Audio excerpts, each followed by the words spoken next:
19 Μαΐου 2021. 102 χρόνια γενοκτονίας. 102 χρόνια μνήμης.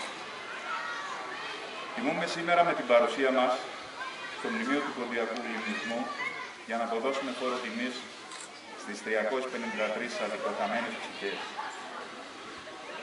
Παρόν στην εκδήλωση αυτή, και μας θυμάμαι την παρουσία του, ο Δήμαρχος Πέρας, ο κ. Σιδηρός, ο Πρόεδρος του Δημοτικού Συμβουλίου, ο Πρόεδρος της ΔΕΙΑ, Δημοτικοί Σύμβουλοι, εκπρόσωποι πολιτιστικών σωματείων και όλοι εσείς. Θα ακολουθήσει η επιμνημόσυνη δέηση.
Yeah.